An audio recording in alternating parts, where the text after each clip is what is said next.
Hi everyone, I am live here on Facebook, LinkedIn, YouTube, Twitter. I'm Sean Glaze. I use they, them pronouns, and today I am wearing two hats. So first, I'm going to introduce myself in terms of my inclusive data hat, and then I'll introduce myself in terms of my BlackBrilliance Research hat, and we'll spend most of my time with that hat on. So first, hello, internet. It's good to see y'all. Get a few views going up. Excellent. I am really excited to say today is a great day to be alive and to be a Black person. So I'm really excited about that. I'm Sean Glaze. I use they, them pronouns, and I am the Chief Consulting Officer for Inclusive Data. That is my team, and we have gotten well over $18 million in grants for Black small businesses and Black nonprofits. We love to teach people how to get grants without writing them, and I love teaching Black folks how to do what I do. If you do not follow us currently, please make sure that you follow Inclusive Data on social media. Today, I will be talking to y'all about this opportunity that is huge to be able to drive $48 billion with a B in investments, and that's really exciting. So I do see someone that says we can't share this. I'm not really sure why that may be the case. And so there might be some permission settings for us to figure out. But please, if you want to tag people in, if you're on Facebook, that's great. Oh, hi, Courtney. So good to see you. Okay, great. So while y'all are doing that, thank you for tagging in your folks. Today, I'm going to be talking about a $48 billion opportunity, and I want to make sure that our communities know about it. So please be sure to tag people and share this. We are on Facebook, we are on LinkedIn, we are on YouTube, we are on Twitter. Let's get this information out there because Friday is the last day for public comment, where this funder is saying, hey, how should I spend this money, y'all? And so we're going to break it down. The things that I'm going to say with my inclusive data hat on is some of y'all already know this because you are tapped into our Black Wealth Challenge. That is a challenge where we are meeting with other Black folks to talk about how to build healthy relationships with each other, how to approach funding, and I'm really excited to be sharing more details in that group. So if you are part of the Black Wealth Challenge, or if you haven't, go ahead and click that link, www.blackwealthchallenge.com, and let's get you to where you need to be. If you are non-Black, it is a great opportunity to support Black businesses and Black nonprofits by sharing this link with them so they too can tap in. Thank you very much. Last challenge, we generated over 100K in less than a week. So we had finished the challenge, and in 6 days, we had generated over $100,000 for the Black community members that were in that group. So that's really exciting. I see someone is here. Yes, Dr. Kathy Tatum is here with Collaborating Voices Houston. They do amazing work. They are out there helping people to get the resources they need. So shout out to you, Dr. Kathy Tatum. And Radia is here. Awesome. You would like the NTIA link, please? I will give it to you. I'm going to pop it over right now, actually, while it is still on my mind. We are going to be looking at this particular document for part of it, which is where you can put your public comments. You can also find this link, y'all, in the BlackBrilliance Research Instagram bio, which I will be providing. But first, let me go ahead, and it says I can't post comments to all the locations, so I'm going to go ahead and post the link first, the NTA here. And then, I will be providing y'all with more details in a moment. So that's one hat I am wearing is with inclusive data. We do have those free challenges, y'all. So the replays are paid as part of our success kit, but the challenge itself is free. So please tap in. It starts next week. And it's for Black folks who are serious about getting funded and are eager to collaborate. So we're going to be talking about building strong relationships and strong collaborations, as well as some ideas for how to get grants without writing them. So come check it out. There'll be lessons every single day, activities every single day. And it is going to be a really fun way to engage and build community together. What I love about these challenges is that people tell me that they are the best challenges ever and that they actually help people get ready. They help people really learn the steps that they need to take to get to where they need to go. And I love that. because that step-by-step process is what we also do in our other offerings like Grant Slayer Academy, which is the playbook for how we get grants without writing them, as well as our strategies for writing some irresistible grant proposals. One of the things that we do that I haven't heard other people say in other spaces is we give people confidence. We make sure that they can walk into any room and really take up space and do what needs to be done. And we also help prepare people in challenges so that they can really take the world by storm and make sure that their communities have what they need. And it's not just being in the challenge live, which is the best part, but it's also doing the homework so that you can continue to have success, so that it's not just a one and done kind of thing. Because at the end of the day, you'll have success when you take action, when you actually do something, when you say something, when you share with other people. And so I'm just really excited about that, and about like being able to see y'all as you share your wins with the press and are able to get more money on top of your money, because now more people know what you do and they want to invest in that. And it's pretty remarkable, because that is how you're able to really take something that has been near and dear to your heart and turn it into something that is real, that is tangible, and that makes a difference. So I'm really excited for y'all to be here, because today we're going to talk about, what are we going to talk about? We're going to talk about this huge $48 billion with a B opportunity. And so I'm really excited. And yes, I love it. When we think about legacy planning and education, we have someone in the audience here who knows something about that. So thank you so much for the work that you do. I think that so many people, if they just knew the brilliance that is in our own community, then they would be like ecstatically sharing out opportunities like this, just like all the folks who are on YouTube, Facebook, LinkedIn, and Twitter who are sharing this out now. So thank you so much, so much. The other hat that I wear, y'all, the other hat that I wear, which I'm actually going to change up the visuals for, is I wear the hat as the research co-lead and research director of BlackBrilliance Research Project. And if you need a quick link to any of the opportunities I'm talking about today in terms of the NTIA, the grants, and the funding that's coming out, you want to tap into this link, easytree.me/BlackBrilliance Research. EasyTree is a Black woman-owned, Black woman-created alternative to Linktree, and it's awesome. Better features, better visuals, etc. So definitely check them out. And BlackBrilliance Research is where you can tap in on Instagram as well to get a chance to know us. So make sure that you're tapping in there and that you're going to this link that I have linked below. So with that said, let's go ahead and dive in. I'm going to click live on BlackBrilliance Research on Instagram now that I've finished up with the inclusive data part. And I want to say hello. Hello, those of you who are watching on Instagram, and hello for those of you who are watching on the rest of social media. Let's get to it. There are $48 billion with the B that have their sights on our communities, and we need to help them get there. And so there's a funder there called the NTIA. Oh, I see a few of y'all here. Hey! This funder called the NTIA, who is holding this bag and saying, where should I put it? They want to know what kind of funding priorities communities have. Oop.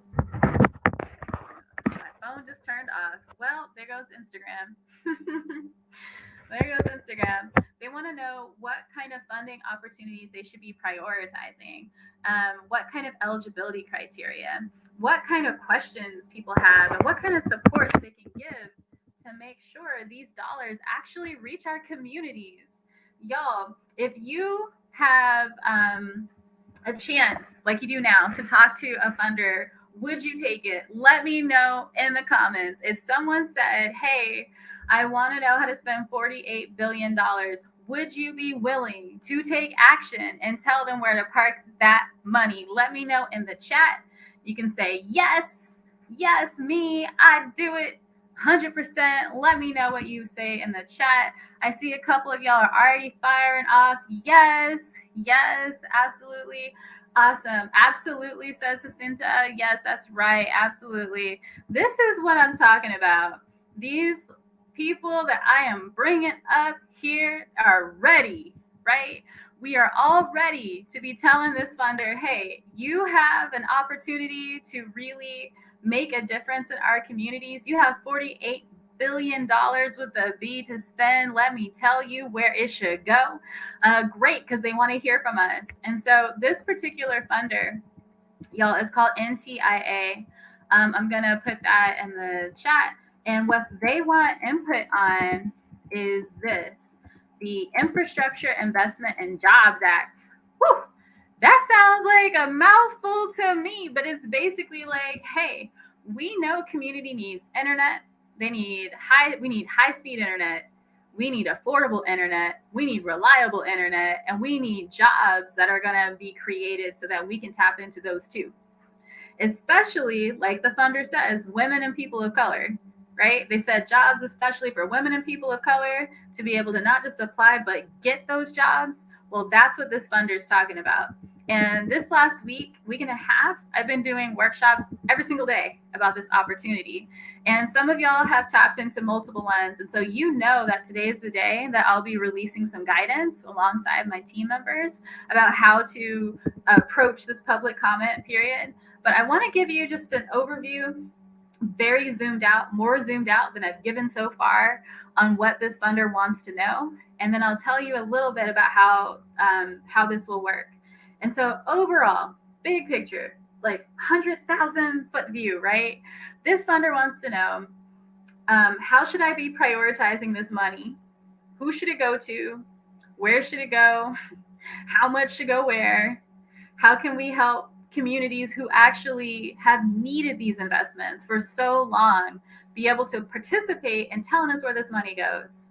Whether it's like the official plan for the state or like how things will collaborate, we know that we need people who've been left out to be really not just brought to the table, but like decision makers in some capacity. So like, hey, how do we do that?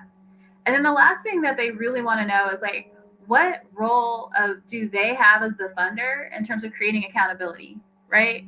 Funders have a lot of power. They can say things like, hey, if I'm going to give you this money, you need to prove that's going where you said it's going to go. Hey, if I'm going to give you this money, you need to prove that you're spending it like efficiently and that you're not wasting it. Funders have that power, and they want to know, do we want them to exercise it? And so I see someone here that is kicking us off. Thank you so much. This part in particular, grant writing assistance needed, simplified application process. How many times have we seen an application or seen a really cool opportunity, but we didn't necessarily have the skill set in-house to be able to take advantage of it? There's some things that we could do as a community right here and right now that'll get us closer to like where we need to be.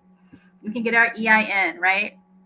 We can get our DUNS number. Actually, let me pull up my little thing so I can put this at the bottom so that y'all can see it.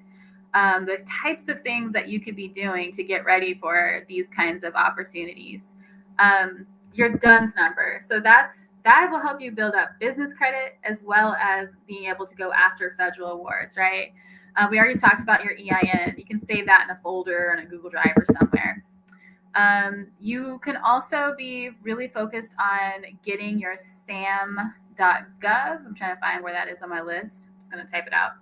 You want to go ahead and get your SAM.gov too. So make sure that you get that.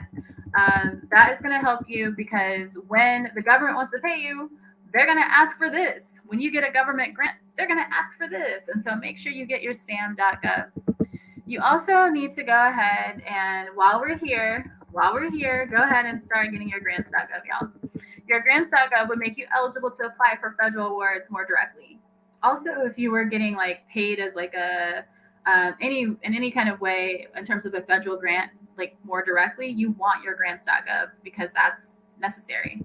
So one thing that I will say is I'm going to go back to the comments where we were talking about having that simplified application process.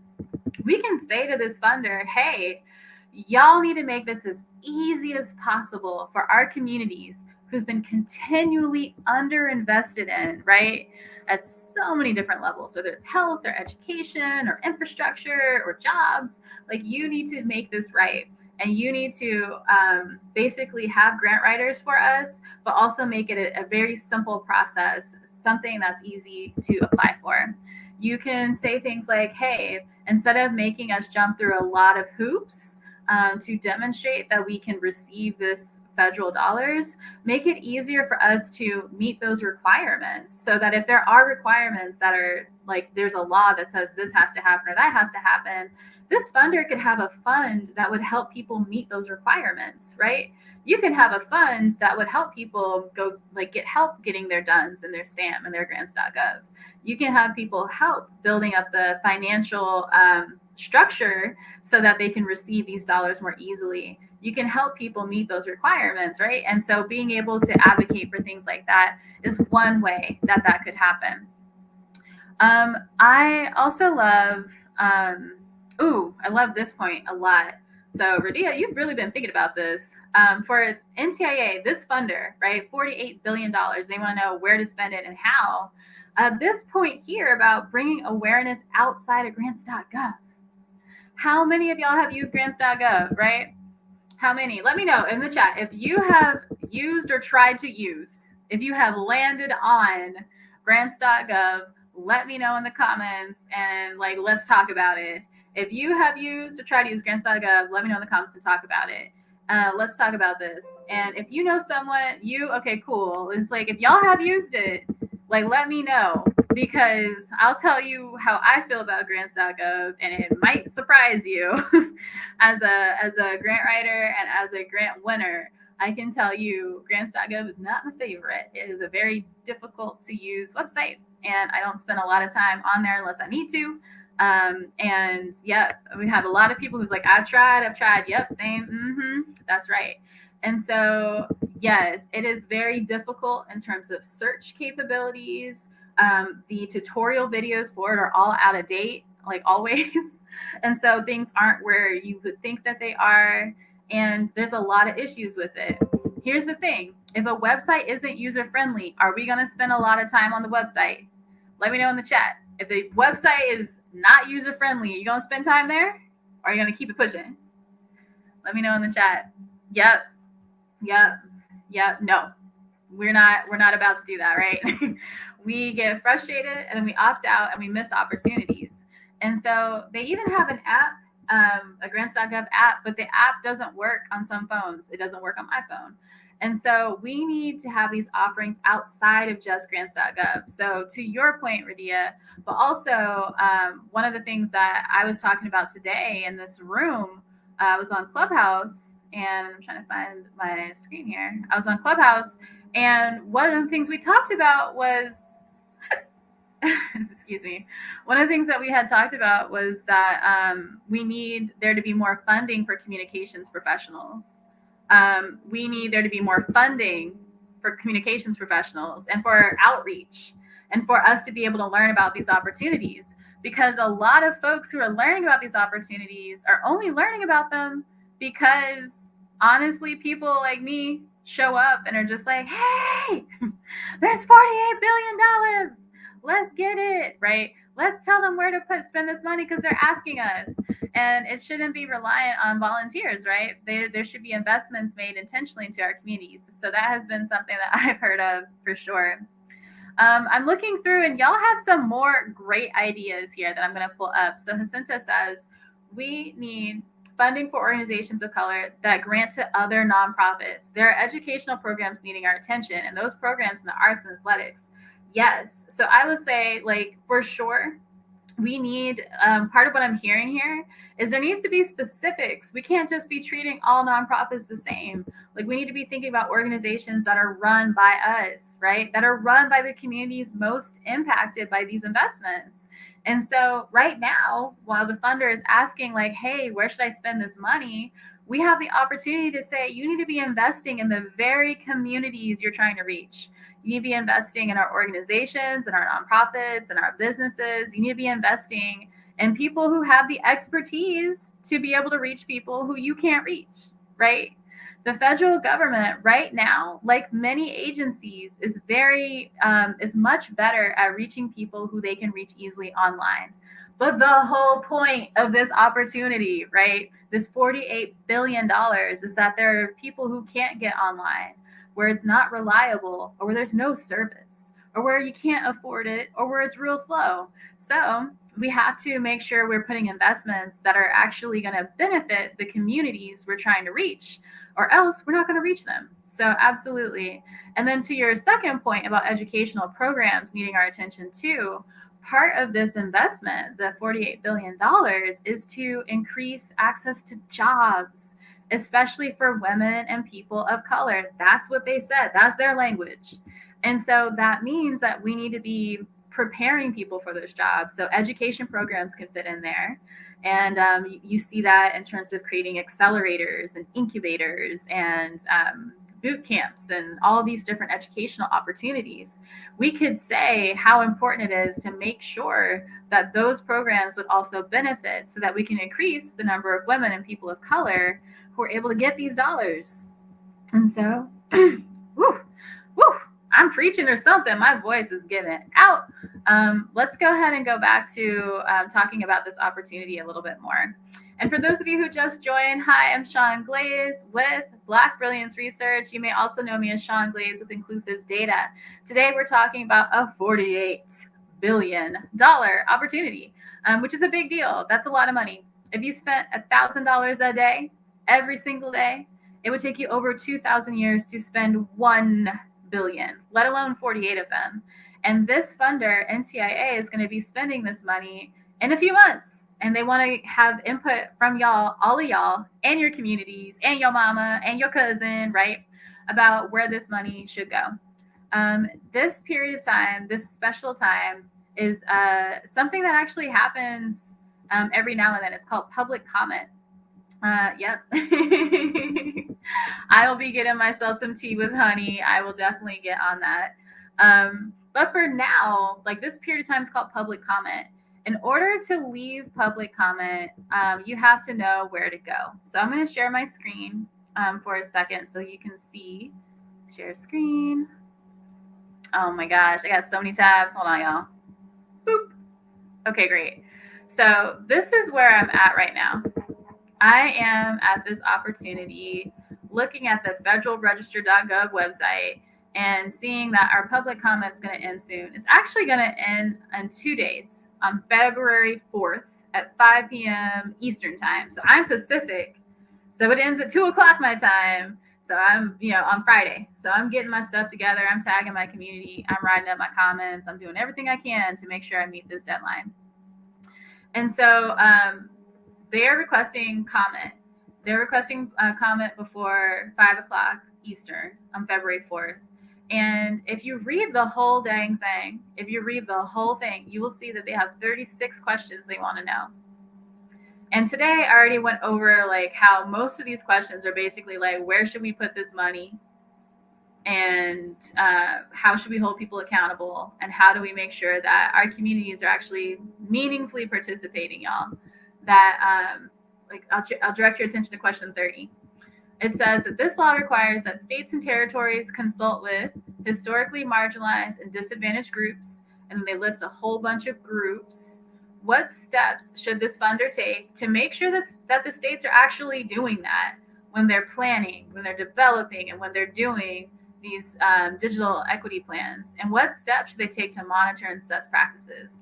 Now, I said there's a whole bunch of people in those marginalized, historically marginalized, disadvantaged groups. But basically, it's poor people, older people, incarcerated people, veterans, people with disabilities, people with language barriers, people who are Black or brown, and people who live in rural areas. So how many of y'all know people in those communities? Let me just stop sharing I can keep sharing for a second. How many of y'all know people in those communities? Y'all know those communities? Those sound like familiar. You have any relationships with any of those communities? Let me know in the chat. If you do, you can let me say yes. It's like, yes, I got this. Like, yeah, like that's us. Like, just let me know in the chat. If you know these communities, I see a few of y'all. I see Sakia. Sakia raises, Radia, right? Jacinta, like these are our communities. These are our people, right? We know people who are Black or brown. Like we know we are, in some cases, Black or brown people. And therefore, we have the ability to tell them, well, geez, in order to reach Black or brown people and make sure that we're actually not just present, but that we are being consulted, that we are, giving direction when it comes to planning, when it comes to developing, when it comes to implementing, right? Planning, developing, doing, that we need to be at the table. This funder is interested in that. They just don't know how. So for sure. Oh, yes. And we have disabilities. Okay, awesome. Yeah, that's what I'm saying. So you're represented in a few places, right? And some of us, that's the case, represented in more than one place. Okay, so I'm going to go ahead and stop sharing my screen. And what I'm going to do next is start talking through some of the concrete guidance that we are developing. I'm just pulling this up here so I can see it, to help people as they put together their public comments. And while I pull up these guidance, like I just want to say this, I'm not telling anybody what to write. I'm not telling anybody what stories to say. Your stories are your story. Your expertise is your expertise. I happen to just have the time, energy, and desire to put together guidance for people as they put together their thoughts. And part of how I'm thinking about this is I have both professional and personal expertise that's useful here. So I want to share it with my community. For me, it's like there's going to be $48 billion released in the next few months. And it's going to be building out the internet, and it's going to be creating digital equity programs, right? Programs to help us get connected, help our communities get connected. And it's going to be creating jobs. And I've heard time and time and time again that these are things that we need, because it is, right? These are things that we need.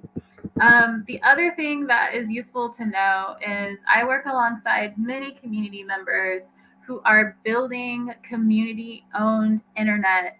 Like, that's a thing, y'all. We could build internet. We can build the internet, right? And that's really exciting. There are people all around the United States who have been doing this for a while. And I just happen to be one of the people who's been working alongside community members and training them and supporting them and making sure that they get a chance to share their experience. Can you imagine being able to call someone like a family member if the internet gets kind of weird and they can fix it, versus having to wait between like a 12-hour window from like a company somewhere? It's like, I love the idea of community being able to create its own solutions. And a lot of us don't know necessarily that that's a thing we can do unless we meet people who tell us that that's what they do. The other thing that I do that's related to this is I work alongside community members who are developing toolkits, who are developing resources by, for, and with each other, in order to make sure that we can take care of each other. Oh, thanks. Y'all are really sweet. So love that. That's amazing. Yeah, I'm excited. I'm really excited because like some of the folks that we work with, elders, youth, people with disabilities, people who have very recently experienced homelessness. Like, we are creating jobs with each other. And this kind of investment would make it easy for y'all to do that too in your communities, right? Like, it would make it easier for communities to be building their own internet, especially in places where the existing companies haven't been looking out for them. So I'm really excited about this opportunity. The other thing to know is that I do work in creating tools around combating dis, and just like sketchy information. And so like we want to make sure that we are, it's really sweet, developing out these tools so that when people try to lie to us, right, when people try to keep us from having accurate information about our health or about our education or about jobs, any of that stuff, that we have tools to really address that we've created. And so, yeah, so Radia, it's totally possible to create internet co-ops. That's a thing. And what's nice is this funder has listed co-ops as a thing that as an entity that could be funded. But I tell you what, if this is important to you, you need to say it, because if they are thinking of doing this and they're not hearing people say, yeah, let's do this, they're going to be like, oh, this isn't that important. Let's prioritize something else. So for sure. So the other thing to know is that, let's see, we already said the $48 billion. We already said that. Okay, cool. So I'm just like looking through my notes. The other important thing to know is that public comment is a period of time that a funder, usually government, is looking for feedback from community members about how to do something, like spend money or not spend money, pass a bill, whatever. Public comment is usually something that not a lot of people participate in because they don't know when it is, or it's an inconvenient time. Right now, you could today decide that you're going to leave public comment, and that's really exciting to me. All right, so here are a couple of ideas that we're writing up and we're going to make more polished, but I want to get these out to y'all so you have them. So the first thing is I'm going to create new banners for these. So those of you who are, how many of you are visual learners? If you just let me know in the chat if you are a visual learner, that's really going to help me a lot. So please let me know if you are a visual learner, and then if you are, that'll help me out a lot, because I am copying things over as we speak to make it a little easier for you to see the answers that we have created so far. Let me know. And then if you're more like an audio person, you're like, I just listen, I can just like absorb it, let me know, let me know in the chat. And then I will also keep that in mind. And my goal is to do, of course, something that's going to work for everybody, everybody that I can. And then if these are helpful, I have a couple of more of these workshops that are coming up every day until February 4th. Okay, cool. So I'm going to go ahead and do this. This is going to be really cool. I'm so excited. Y'all ready? I'm ready. Okay, cool. I'm going to go ahead and switch over and look to see what y'all put. Okay, cool. You have a couple of visual learners. Yes. Awesome. Zakia's audio. Excellent. Okay, awesome. Me. Cool. Me. Okay, great. I will do my best. And if there's anything that's not clear, just let me know. The very first thing that I am writing up alongside my colleagues is that there needs to be some kind of concierge service, something fancy, right? Some kind of service that allows us to have a more diverse pool of applicants, right? So that would be a service that, say, every state or every local government has, that allows for people who want to apply for these grants to have someone that can help them develop their grant proposals. So usually you'll hear this called technical assistance. That's like the key word that like triggers that kind of thing. But we want more than just grant proposal development. We want to build people's capacity to be able to steward federal funds. What does that mean? Well, sometimes federal funds have requirements, like you have to get audited every few months, or you have to have like a certain number of people or particular structure, or you have to have your documents formatted in a certain way. We need some kind of service that can help people meet those criteria so that they'll be more eligible and win more of these awards, so that it's not so reliant on you just kind of knowing what those things are. A lot of times people don't know what those things are until they apply for grants. And even then, like, it could be really challenging. So we want to see that. We want to see wraparound support. And so I'm going to put this I'm going to put these into one little bullet point for us so that we can see all these things together. Ooh, this looks kind of gross. Let me see if this shows up. Yeah, no, that's gross looking. 1 second, let me pull these out into their own. So let's recap. We said we want grant proposal development. There you go. To help people put together their proposals.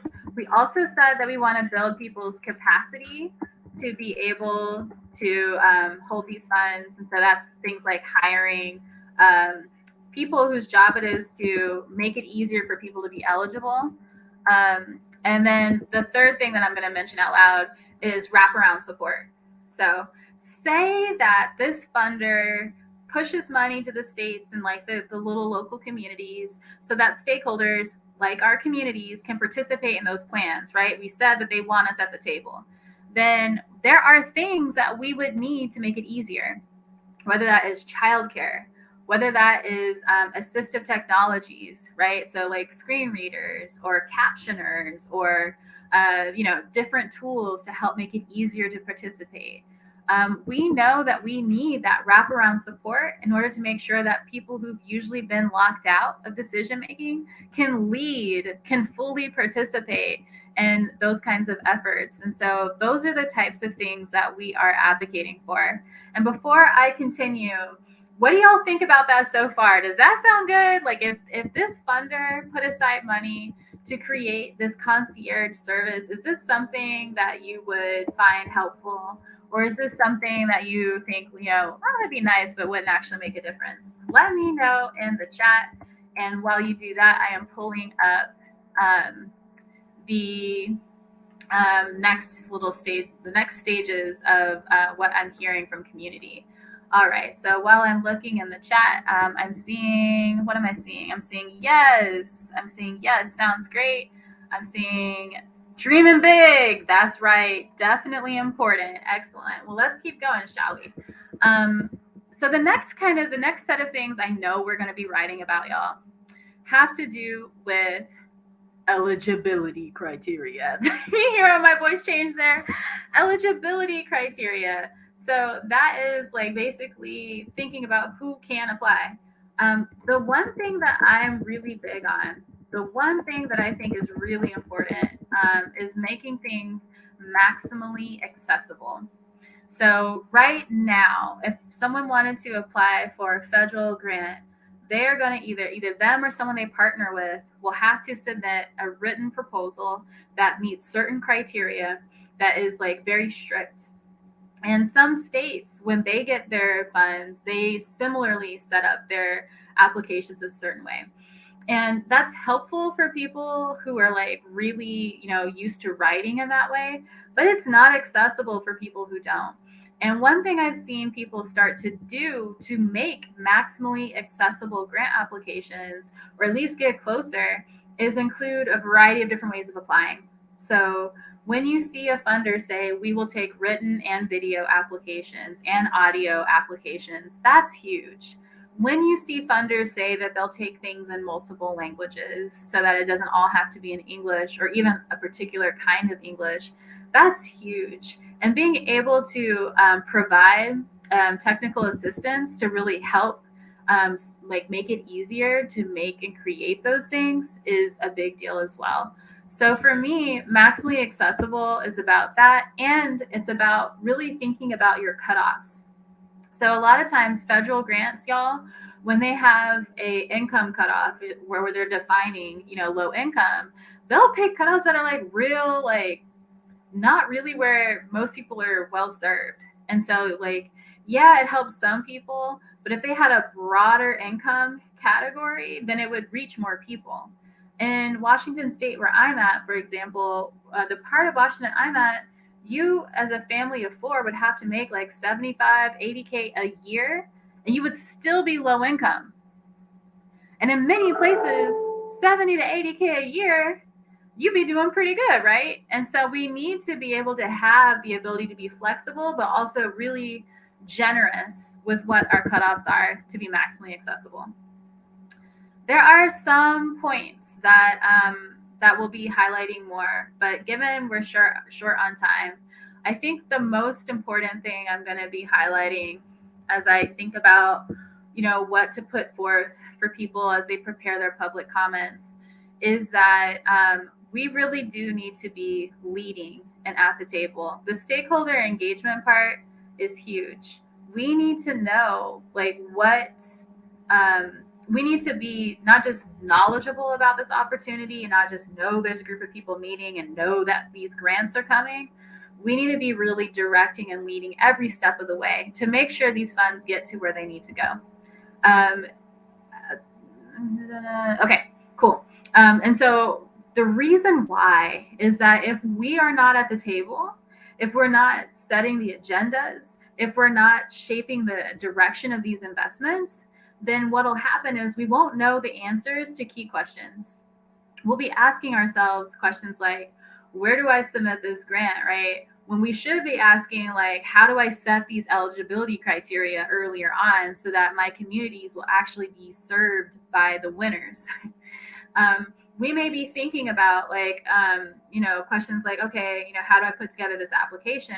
But right now, we have an opportunity to answer bigger questions. Sorry, my phone is off and ringing at the same time. I've never seen it do that before. It's both off, no screen, and ringing. But we need to be thinking about eligibility criteria. We need to be thinking about where these dollars go. We need to be thinking about who has the best expertise to be able to create reliable, affordable, fast internet for our communities and the jobs that'll make that possible. Whether that's project management jobs, right? Or tech support jobs, or jobs that are about like educating people to get them ready for jobs. Regardless, we need to be at the table, because otherwise people just live such different lives from our communities that they can't even imagine what we need. So we need to be there. Awesome. And I love it. I'm going to actually highlight this. And so I love this idea, which is thinking about data and how to represent it. So here we need to know, like, the money is already assigned so that we're not wasting our time. Yeah, that's a really good point. So there are times where money goes somewhere and then it just disappears, and we don't know how much is left and we don't know where it's going. So being able to say that something like a status bar or a ticker or a dashboard or some type of way of being able to track that as being useful is exactly the kind of feedback this funder wants. All right, so thank you, y'all.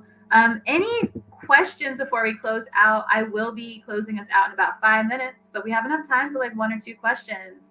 You can let me know by saying so in the chat. If you don't have questions, you just want to tell me that this was helpful, hey, I will take it, because it's really useful to know what community finds interesting, what y'all are looking to hear, especially as I finalize these these guidance documents for community. It's really helpful for me to know what y'all like and what you want to see more of. Awesome, cool, yay! We got very helpful. We got helpful for sure. And someone is telling me, hey, Sean, hey, Facebook user. Awesome. I'm so glad. I'm just absolutely delighted to hear that this is helpful. And also, what I know is that y'all will be taking action. So yes, thanks, Sakia. I'm so happy to see.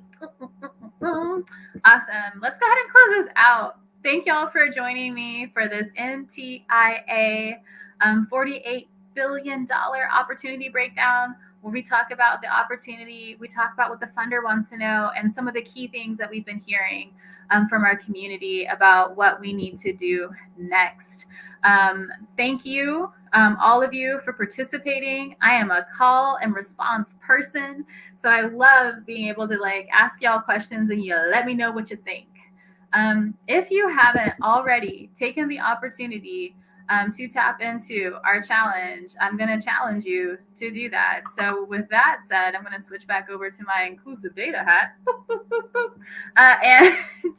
and say that I need y'all in this challenge, because these are the kinds of conversations that I love to have with community about what are the things that we could be doing to build Black wealth.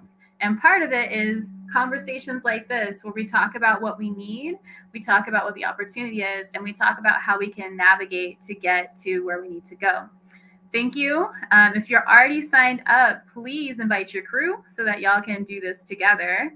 The challenge will be February 8th, 9th, and 10th. And this link will get you to the sign up for that. It's a free challenge, and it's February 8th, 9th, and 10th. Thank you for joining us, and I'll go ahead and close out this broadcast. I hope y'all all have a fantastic day, and yeah, tell someone that you love them. That's my little challenge to you. You love somebody, you tell them. You never know what a difference that makes in someone's day. All right, y'all. Bye-bye now. Thank you.